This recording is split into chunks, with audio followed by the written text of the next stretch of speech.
არასამთავრობო სექტორმა გააკეთა განცხადება სააგენტოს ერთ-ერთი თანამშრომლის მხოლოდ მონაყოლის საფუძველზე. მათ ასეთი მტკიცებულებები ხელში არ აქვს, თუმცა გადაამოწმეს მე ეს ვიკითხე მათთან, რომ ეს ადამიანი ნამდვილად თანამშრომელია სააგენტოსი.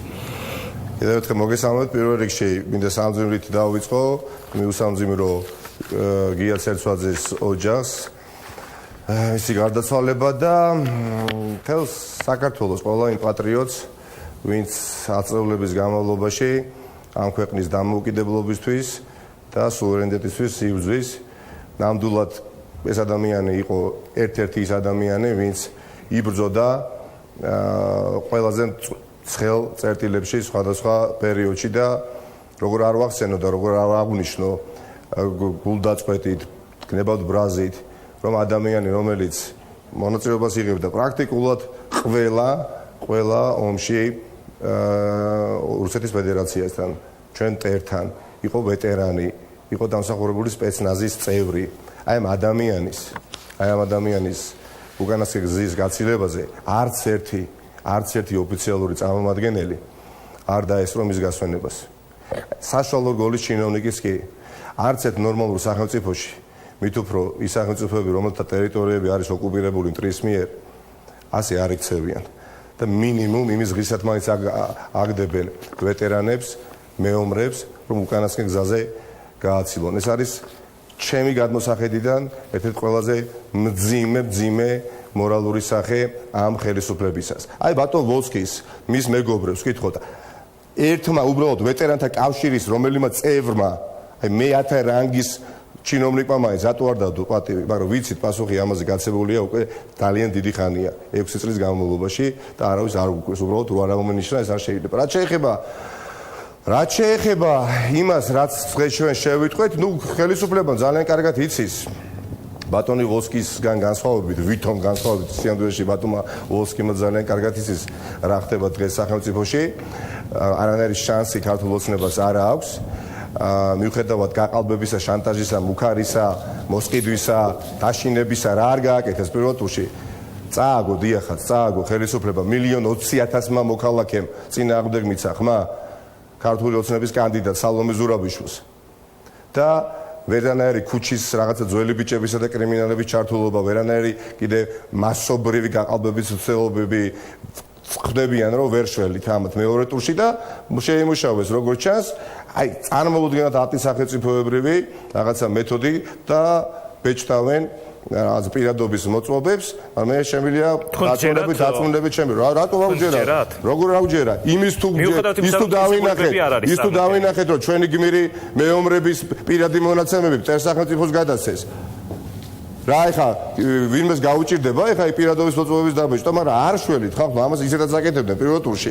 მაგრამ ეხა მასობრივი ხასიათი მიიღო, როგორც ჩანს. ამის საუკეთესო მექანიზმი არის მაღალი აქტივობა მეორე ტურში და ვერანაირი გაყალბების მეთოდი, ეს კომბინაციები, რომელზეც ეხა ბატონი ვოლსკი საუბრობდა, ვერ უშველის მათ. ეს არის გამოვრიცხული, იმიტომ რომ ბიძინა ივანიშვილი, რომელიც სხვათა შორის დღეს რამდენიმე წუთის წინ საუბრობდა ერთ-ერთ ეთერში, პირდაპირ ეთერში. იცით რა თქვა? აი მე 20 წლების წინ დავპირდი ჩვენი ქვეყნის მოსახლეობას და ევროპულ პარტნიორებს, რომ ევროპას გავაოცებო და მე ქილიკობდნენო. თუმცა აი მომდენო ერთ წელიწადში, რომელსაც ითხოვს ერთ წელიწადი კიდე მომეცითო, მე ამას დავადასტურებ, რომ ნამდვილად შემწეს ზალა რომ გავაოცო. ვიზე საუბრობს ბატონი თქვენი სტუმარი ვოლსკი, ქართული ოცნების ერთ-ერთი ლიდერი. გამოდით ბატონო ვოლსკი კაბინეტიდან და თქვენი თანაშემწის მიერ ამობეჭდილი რაღაცა ფარატინა ქაღალდებს კი ნუეყრდნობით, გადით და საზოგადოებას ესაუბრეთ. ყველა ვინც კი ნორმალური იყო, ყველა ვინც კი ინტელექტუალური იყო, ყველა ვინც კი კომპეტენტური იყო, ყველა ვინც კვალიფიციური იყო, ვისაც მართა რაიმე მოეკითხებოდა და ნამდვილად ჯეროდა რა უკეთესობა იქნებოდა 2012 წლიდან მაშინ რაც ქართული ოცნება მოვიდა ხელისუფლებაში, დღეს არავინ თქვენთან აღარ არის. და აბსოლუტური უმრავლესობა დღეს არის გაერთიანებულ ოპოზიციაში გაერთიანებული, მაგრამ ვინ არის თქვენთან? ვინ არის მურუსიძეები, ფარცხალაძეები, სუბელიანები, ვიღაც ზარდიაშვილები? აი ეს რისთვისაც მადლობა გვაქვს მართა ქართული ოცნებისთვის გადასახდელი არის შემდეგი, რომ მთელი ეს ადამიანები, ვისაც თავად აძაგებდა წლების განმავლობაში, წაიყვანეს მათ. და ბიძინა ივანიშვილი დღეს კიდევ მართლაზე ბედავს და საუბრობს, რომ როგორ მომაყენეს შეურაცხყოფა, იმეთაში საუბრობდა რამდენიმე წუთის წინ. რომ კვლევა როგორ გამიყალბესო და როგორ უხერხულ მდგომარეობაში ჩამაყენესო, კომენტარიც კი მიმაცემიესო, 14%-იანი ცდომილებაო, შესაძლებელია, ეს ამის დაშვებაო და ჯოხს ტეხავს ეხა ვიღაცა ბიგვავაზე, თითქოს მისი ის არის ყოფილიყო, რა ქვია, დავალება და დღეების განმავლობაში არ ესაუბრა, რომ იგი არის უპირობოდ გამარჯვებული და ეხაც საუბრობდა, რომ არ არსებობს ოპოზიცია ვერ გაიმარჯვებსო. და საუბრობენ რაღაცა რევანსზე, ხახნო. როგორ ვიტრიალდებათ ენა ქართულ ოცნებაო. როგორ საუბრობთ რაღაცა რევანსზე ან დესტაბილიზაციაზე, როდესაც პირველი ტურიდან დღემდე რითიც ხარ დაკავებული ეს არის რევანში. დიახაც, უსწორდებით ყველა იმ ადამიანს, ვინც კი არ იყო თქვენი მხარდაჭერი. 10-მდე საბავშვო ბაღის დირექტორია მხოლოდ გაგდებული უკანასკნელი დღეების განმავლობაში. აგერ ჩუღურეთში 64 საბავშვო ბაღის ერთ-ერთი თანამშრომელი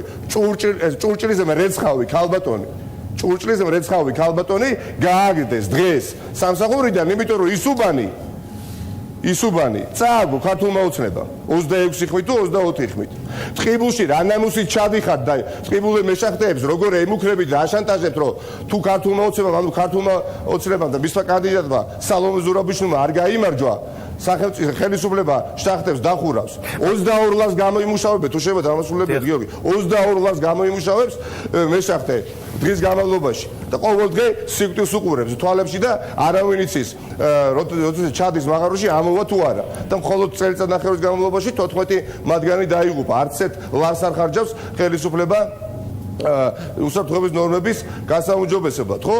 და ესენი ჩადიან დილის 6 საათზე უწყობენ თათბირს და ეუბნებიან მეშახტეებს, რომ თუ სალომემ არ გაიმარჯვა, თუ საერთოდ უმუშევრები დარჩებითო. მე ეზოვეკავთ კასპის რაიონში გაგდებული, ვინ საუბრობს რევანსზე, იმიტომ რომ ის კასპის რაიონში, რომელშიც იგი ცხოვრობდა კონკრეტულ სოფელში, წააგო ქართულმა ოცნებამ და ის ადამიანი მე ეზოვე თბილისში მუშაობდა და ყოველ დღე მეუღლესთან ერთად 6 საათზე ჩამოდიოდა დედაქალაქში და გვიდა ვაკეში ერთ რავე და კალაძემ გააგდო. არ თუ შეიძლება კალაძემ გააგდო, იმიტომ რომ მოიგო ის ოპოზიცია მის სოფელი. ამ თემას ვაგრძელებ, სწორედ გიავოლსკი არ გამორიცხავს, რომ შეიძლება გარკვეული დარღვევები ხდებოდეს, ამბობს, რომ კითხვები შეიძლება არსებობდეს, თუმცა იგივე არასამთავრობო სექტორი, როდესაც ამაზე საუბრობს და დიდ ანგარიშს, ვრცელ ანგარიშს აქვეყნებს, ხვალ გიავოლსკი გვითხრა, რომ ეს შემთხვევით არ ხდება, რომ არასამთავრობო სექტორი იგივე მიზანს ემსახურება, რასაც თქვენ. გარკვეულ დარღვევებს უწოდეს, ბატონო,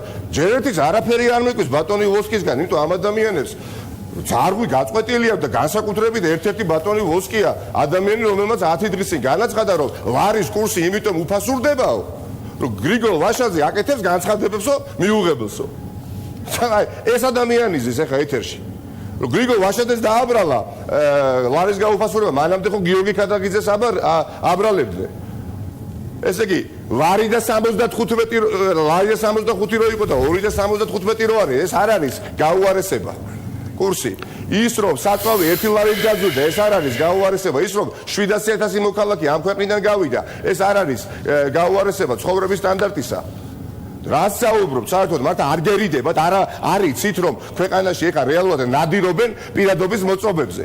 ნადირობენ და ართმევენ ძალდატანებით და ეუბნებიან რომ 29-მდე გამიჩერე ეს დამიტოვე შენი პირადობის მოწყობა და მე მოგცემ და რატო გააგდეს ეს საჯარო მოხელეები ვიზეს ეჭვი მიიტანეს რომ ოპოზიციას ეხმარებოდნენ იცით პასუხს მე გავცემ მე თავიდან გამიკვირდა ხა ვერ მივხვდი ხა რატო აბოროტებენ იმ ადამიანებს მეორე ტურის წინ და გეტყვით ხა ეს იყო გზავნილი ყველა იმ დანარჩენ საჯარო მოხელეებზე რომ თუკი ჩვენ კლავ წავაგებთ იმ კონკრეტულ რაღაც კონკრეტულ უბნებს აუცილებლად თქვენს დაგითხოვთ სამსახურებიდან. არ დაწევ მათგანს არც არაფერს არ პირდებიან. აი ხო დატოვეს 10 საბავშვო ბაღის დირექტორი ხო გააგდეს მაგალითად თბილისში. დანარჩენებს ეუბნებიან არ გვაინტერესებს ის თქვენი კონკრეტულად თქვენი საარჩევნო უბანი უნდა მოიგოთ. ვერ მოვიგებთ, გაგაგდებთ.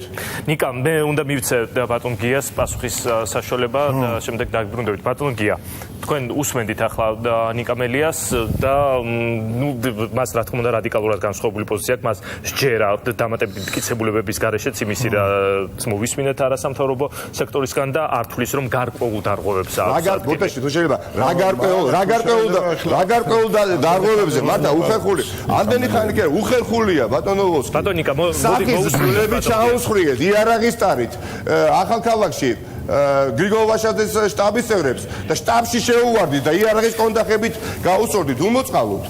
ნიკა გარკვეულ დარღვევებზეა საუბარი და ეს ყველაფერი გააკეთა თემა დეპუტატად.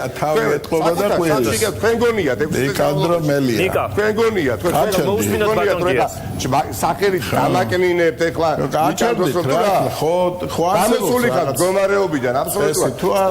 გამოსული ხარ ჩემო ბატონო იმიტომ რომ მეზოვეს რო გააგდებთ. ჭუჭლის რეცხავს რო გააგდებთ. დიახაც და ტყიბულელ მეშახტეებს და რიგი თანამშრომლებს დაიმუქრებით და კრიმინალებს რო შეეკრებით კომენტარებს. დიახაც ნიკა თხოვთ მოусმინოთ ახლა ბატონ გიას. ბატონ გია გისმენთ. თხოვთ ნიკა მოусმინოთ და შემდეგ ესე მგონია რომ მე საერთოდ არ ვაპირებდი ნიკანდრო მელიას სახელის ხსენებასაც კი. მე თუ მეტეს ეხლა ასეთი არაკორექტული ძარღვის გაწყვეტა რა საერთოდ ძარღვი არ გააჩნია ადამიანს და ის ლაპარაკობს ძარღვის გაწყვეტას. რომელი არაკორექტული, რომელი ფრაზა იყო არაკორექტული. თქვენ უნდა ისაუბროთ, მაგრამ თქვენ უნდა ისაუბროთ დიახაც საჯარო მოხელეებზე რო არის დევნა გამოცხადებული, ეს პირველად გიცით. ერთი წუთით შეიძლება რომ ჩაბთ ხო ჯერესერთი ბატონო ნიკანდრო ბატონო მელია ძალიან გთხოვთ ცოტა იყავით კორექტული მით უმეტეს რომ მე თქვენთვის არაფერი მიკადრებია მით უმეტეს არც ძარღვის გაწყვეტაზე მექნება საუბარი თუ საერთოდ ძარღვი არ გაგაჩნია ვერც გაგიწყდება მაგრამ არის თემა ძარღვის გაწყვეტაა ბატონო ჩემო როდესაც ლარის გაუფასურებას ბატონ ვაშაძეს აბრალეთ გეტყვით კი ბატონო ძარღვის გაწყვეტაა ჯერესერთ კარგით ეხლა გავიგეთ რომ ისწავლეთ ეგ როგორ მოახდინოთ გავლენა თქვენ მაყურებელს გითხრა კიდევაც თქვენმა ლექტორმა ამასწინათ რომ კარგად აგაქვთ ათვისებული ეს ყვირილის და იმის შექმნის კლასი მასტერ კლასი გაქვთ გავლილი სკოლაში ხო რომელიც გაიარეთ და სიმონ ოძაძემ შეგახსენათ მაგრამ ყოველთვის ეს არ ამართლებს მით უმეტეს ეხლა რუსთავიორს ბევრი უყურებს რასაკვირველია რაც მოძრაობის მომხრე მაგრამ ჩვეულებრივ საზოგადოების დიდი ნაწილი უყურებს კიდე რომელსაც არ აქვს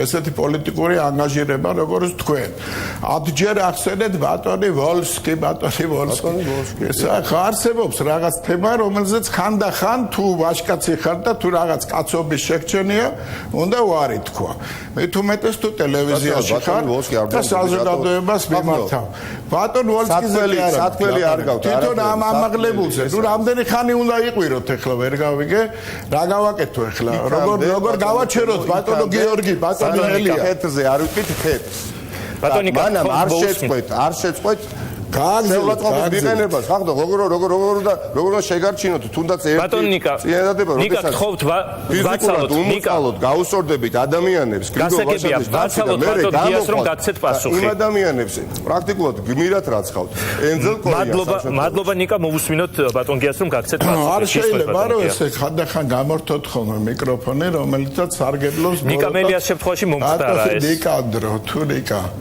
გისმენთ ბატონ გია საქმე იმაშია ჯერესერთი ლარის კურსთან დაკავშირებით ყველა მიცის მთელ სოფლიოში ცნობილი ფაქტია რომ როდესაც ლაპარაკობ დაპირისპირებაზე ხალხის გამოყვანაზე ეს სამწუხაროდ სერიოზულ გავლენას ახდენს არა მარტო ბიზნესზე არამედ კურსზე ამერიკის შეერთებულ შტატებში ნებისმიერ ევროპულ ქვეყანაში საკმაოდ სწრაფად და მნიშვნელოვნად ეცემა კურსი აქციების, როდესაც არის ესეთი დაძაბულობა განსაკუთრებით წინა პერიოდი. კაცი ამბობს, რომ არ მაინტერესებს მე არანაირი კონსტიტუცია და საკონსტიტუციო მოთხოვნები პრეზიდენტის მიმართ. და პირდაპირ ამბობს თან გერმანულ გამომცემლობასთან, რომ მოვიყვან 50 თუ 100,000 კაცს და დავამთავრებ ყველაფერს, რასაც ქვია ეს ხელისუფლება. რაც შეეხება თემას, რომელიც ეხება სოციალურ გაჭირვებას, რასაკვირველია ეს რო არ იყოს. აბა რატო იქნებოდა ამდენი რაოდენობით ამხელა ბიუჯეტის ამხელა ნაწილი გადართული სოციალურ თემებს. და ჯერესერთი მეორეს ერთი არ არსებობს. კი, მე თვითონ ვამბობ და ჩვენ ყველა ვამბობთ, რომ ძალიან ნელა, მაგრამ მაინც ის ტენდენცია სამუშაო ადგილების არის. თუმცა ძალიან მცირე. არის ისეთი ტენდენციები, რომელიც ეხება ხვალინდელ დღეს. ამის არ დანახვა არის სიბრმავის ნიშანი და თუნდაც ის თემა, თქვა ცერცვაძეზე იყო ლაპარაკი.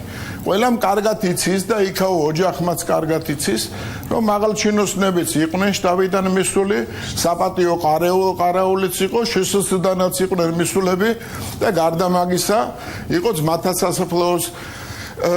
ძმათა სასაფლაოზე დაკრძალვის თემაც განხილული და ოჯახმა ძალიან ისეთი გადაწყვეტილება მიიღო, რომელიც მხოლოდ მას ეხება, რომ გორში დაკრძალულიყო ეს ადამიანი. ადამიანი რო იკადრებს აი ესე ცხედრით და ადამიანის სიცოცხლით манипуლირებას და თან იცის ზუსტად ის მეთოდი, რითიც უნდა დაძაბოს სიტუაცია, აი ამ ყვირილით გამოქვაბულიდან თითქოს. ეს არის სერიოზული განაცხადი იმისათვის, რათა ვაშაძის განცხადებები კიდევ უფრო დავიჯეროთ, რომ ეს ნამდვილად არის დაძაბულობაზე ორიენტირებული პოლიტიკური ძალა და როგორც ბატონი მელია ამბობს, თვითონ არის მთავარი ერთ-ერთი მონაწილე ამ საკითხის, მაგრამ ეს პირადი გადაძახილი ერთმანეთის არ მგონია სწორი იყოს თემებზე ვისაუბროთ. პრობლემები უამრავია, მე ვფიქრობ, რომ ძალიან პოზიტიური ტენდენციებიც არსებობს და უამრავი ადამიანი მოვა და მათ შორის დაზიანებული ადამიანები, ციხეებ გამოვლილი ადამიანები, რომლებიც სიკვდილს გადარჩნენ და თუნდაც ღვიძლის კიბოსგან გადარჩნენ, რომელიც მნიშვნელოვანწილად აიკიდეს იმ ციხეებში, რომელსაც ნიკანდრო მელია და მისი მეგობრები განაგებდნენ. მადლობა ბატონ გია, მოусმინოთ ნიკას დიახ და დაგემშვიდობებით შემდეგ. არ დამოიწყებოდა. რა გითხრათ? წარმოვიდგინეთ, ეხლა ადამიანი, კარგი ბატონო, ჩემო ვერ უნდა შეგეჯახოთ. საერთოდ არ არის. ბატონო ნიკანდრო, ჯანზე რო ხართ, ეს იმას არ ნიშნავს. უნდა იღრიალო დათული. ჩემი, მადლობა. მაყურებელი განჯის. თქვენ საუბრობდით და დააბრალეთ გრიგოლ ვაშაძეს ლარის კურსის გაუფასურება და ეხლა საუბრობდით, წინადადებები გამოდიან და თუ შეიძლება ეხლა ერთი მნიშვნელოვანი ფაქტორი არის მუქარა, დესტაბილიზაციის მუქარა არის ერთ-ერთი მნიშვნელოვანი ფაქტორი და ვინ საუბრობს ამაზე? ვინ საუბრობს ბატონო ჩემო ამაზე? ვინც აქციებს უწყობს ოპოზიციას უკანასკნელი 2 კვირის განმავლობაში? აქციებს უწყობთ ოპოზიციას უკანასკნელი 2 კვირის განმავლობაში და საარჩევნო შტაბებში უვარდებით. და საუბრობთ იმაზე თითქოს ადმინისტრაციული. არა ბატონო ჩემო, მარტო ახალქალაქის ინციდენტი იყო ის ხალხო იარაღის ტარები თუ დაუსხია და სახიძულები აი ინციდენტს ეძახით ამას თუმცა ინციდენტი კი არა აკიდეთ და ადიდეთ ის ჩაიდინა ხალხო აქციებს ატარებთ რეგიონებში ერთი წუთით მოდით ეს ამაზე პასუხი გაგცათ პირველ ტურში მოსახლეობის დიდმა ნაწილმა ვინ საუბრობს სიმართლეს და ვინ სრულობს ასევე ხა თქვენ საუბრობდით რომ იცით რა ადმინისტრაციული ხარჯი შემცირდა 685 მილიონი დგა გაზრდილი ადმინისტრაციული ხარჯი 6 წლის განმავლობაში რაც ხელისუფლებაში მოხვედით და 11000 საჯარო მოხელე იყო ანუ დამლაგებლიდან მინისტრი დამთავრებული წინა ხელისუფლების პირობებში სულ იყო ბიუროკრატია 11000 შტატით და მაშინაც გადაბერილი იყო ეს და წელს იცით რამდენია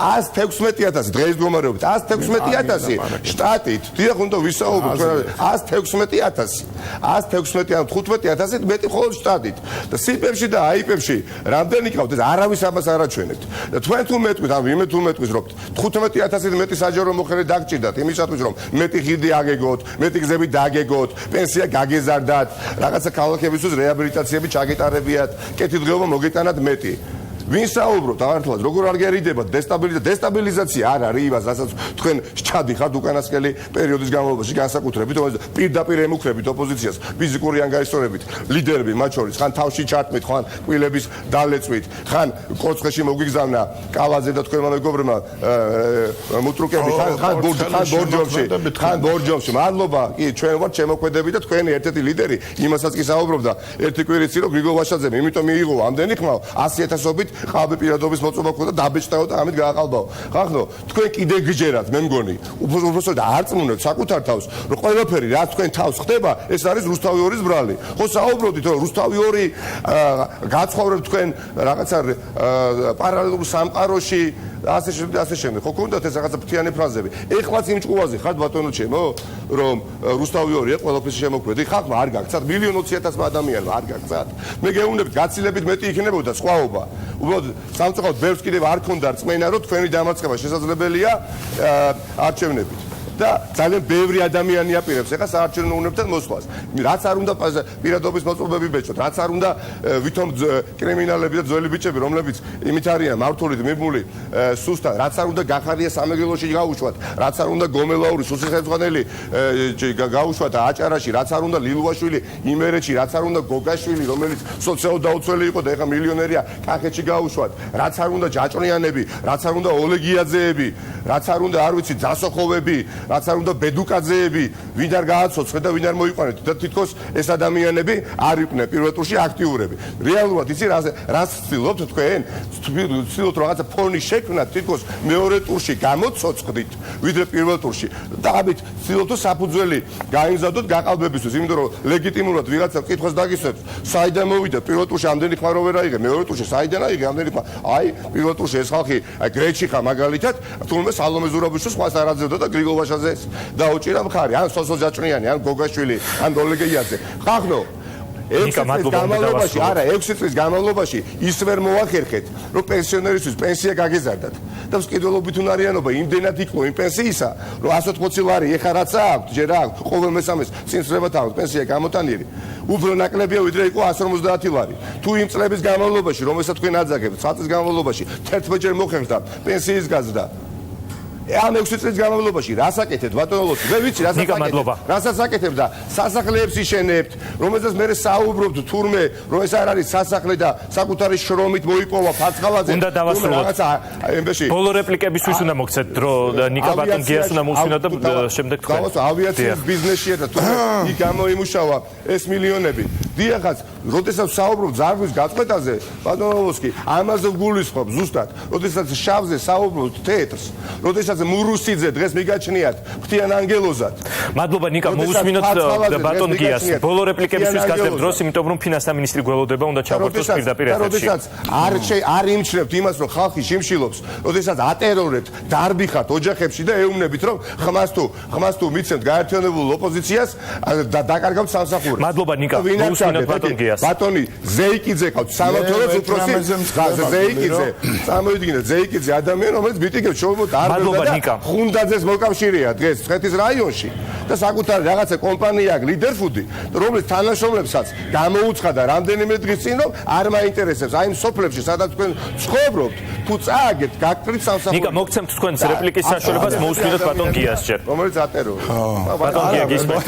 მე რა არის, იცით, მე რო უსმენ ხანდახან ისეთი დამაჯერებელია ხოლმე თავის ძახირში, არა მარტო ნიკანდროს, ხვებით, უამრავი ხალხი, რომ ხანდახან ვეჭვდე, ჯერ ესეთი ბიზნესმენებს დავატერორებ, ფულს დავართ მე, 400 ლარიან პენსიას მოგცემთ. ეს ბაბატი 400 ლარიან პენსიას ძალიან არის 20 ლარი დღეს ვერ არის თუ შეიძლება როგორ საუბრობთ არა ეხა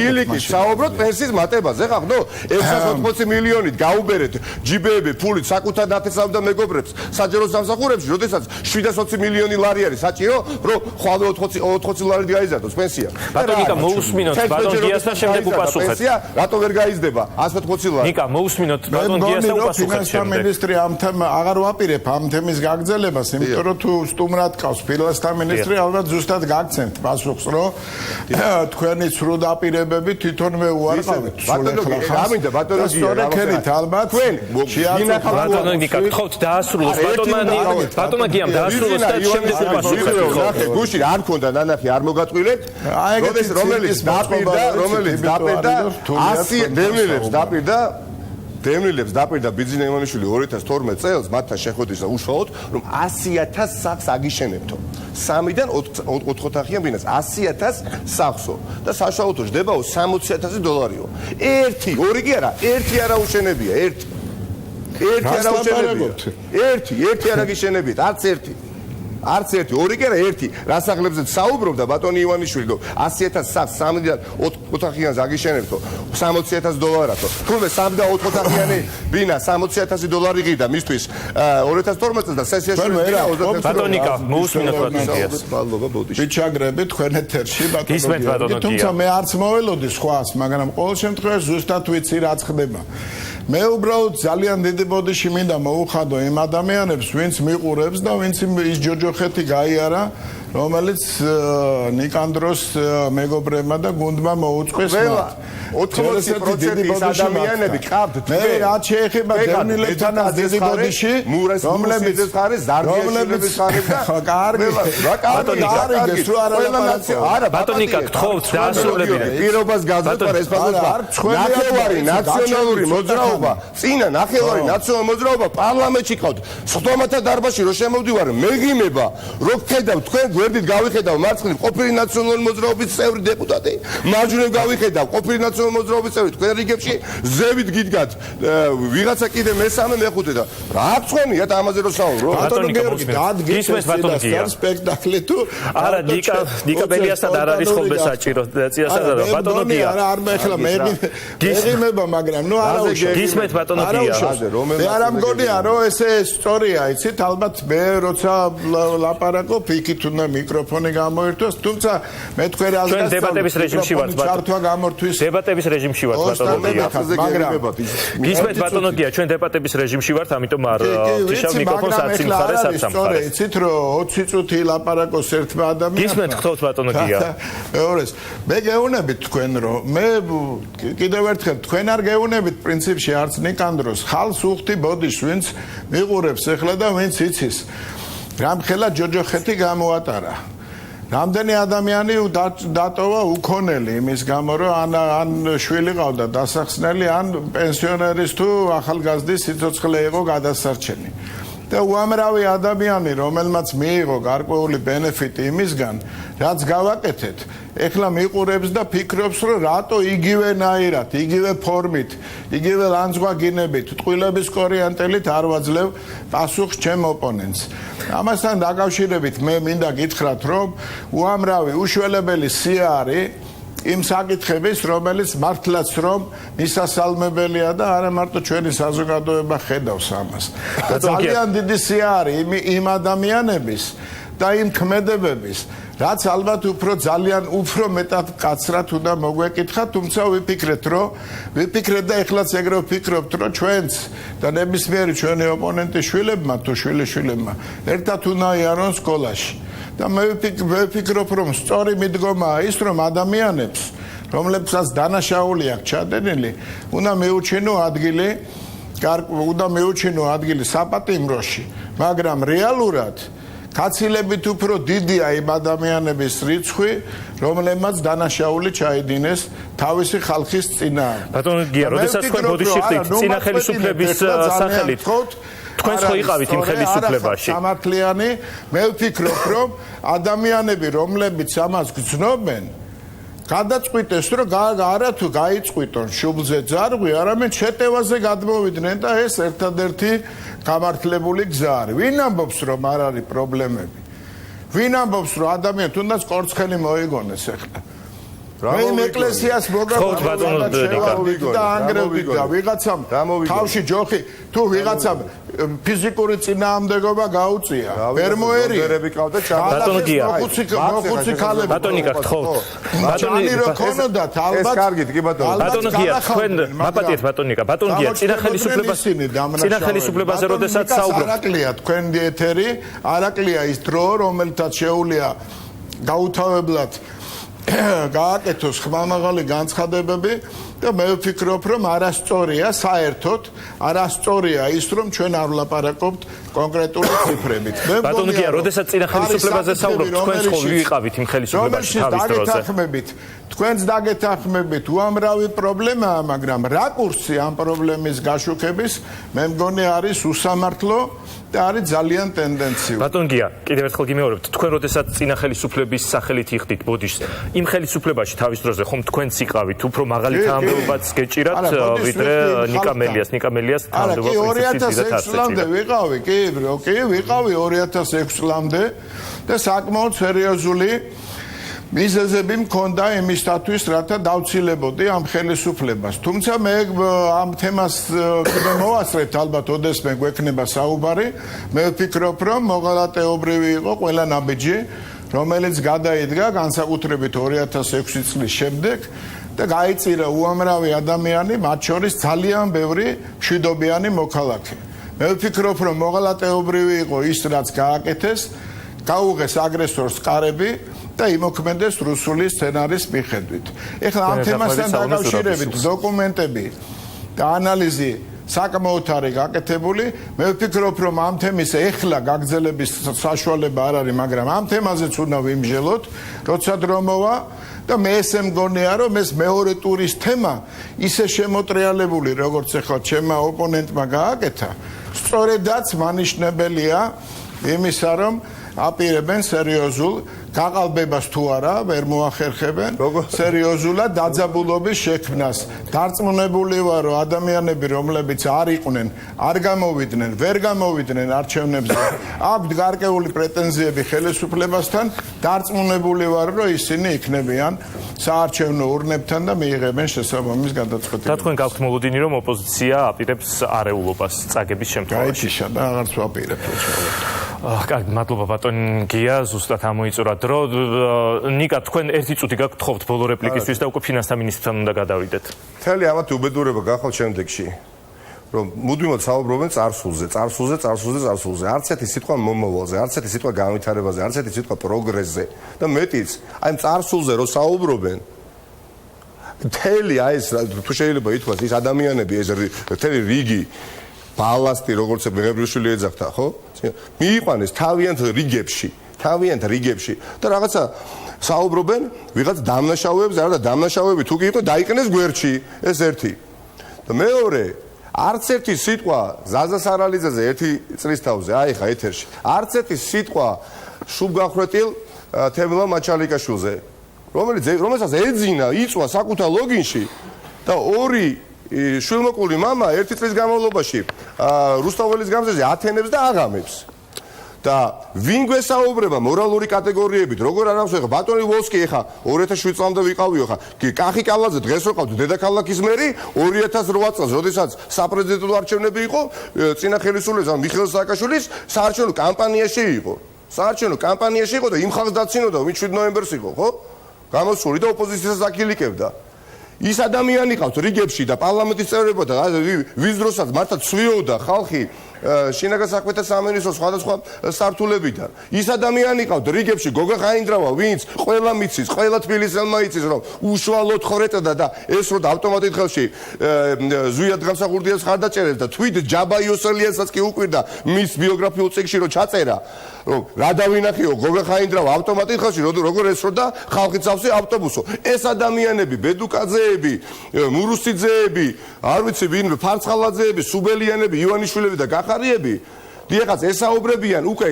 კომიკურად იმ ადამიანებს ვინც საერთოდ არის საერთოდ ახალი თაობაა პოლიტიკაში და ნაწილი მათგანი მათი მოკავშირეები იყვნენ და გუნდის წევრები 2016 წლამდე და დღეს როდესაც საბოლოო დაწყვეტილება ისინი არიან მართლაც მტრები ამ სახელმწიფოში დღეს აი ესე ურცხვად საუბრობენ რომ მე კიდევ ვარ კარგი ერთი 30 წუთის წინ ბატონი ივანიშვილი როდესაც ეთერში გამოდიოდა რა საუბრობდა იცით ეს ფრაზა დამამახსოვრდა რომ ხალხიო ჩემზე არისო გაბუტული და ნაწყენიო არ არის გაბრაზებულიო და მე უბრალოდო ეს ყველაფერი ეხლა გავიგეო. აი ესეთი ადამიანი ყავს ფაქტობრივად რომელიც აი ესე გიყურებს დევნილ ადამიანს და გეუბნება რომ 100,000 სახლს აგიშენებ, არაშენებ, როდესაც ერთ ლარს დავაკლებო ფასო საწავსო და გაზდი კომუნალური მრეწველობა გავსდიო და ეხლა გამოდიხარ და ესაუბრები. მადლობა ნიკა. საარაკო თვითონ რაღაც ვალებს ჩამოვაწერ. დიდი მადლობა.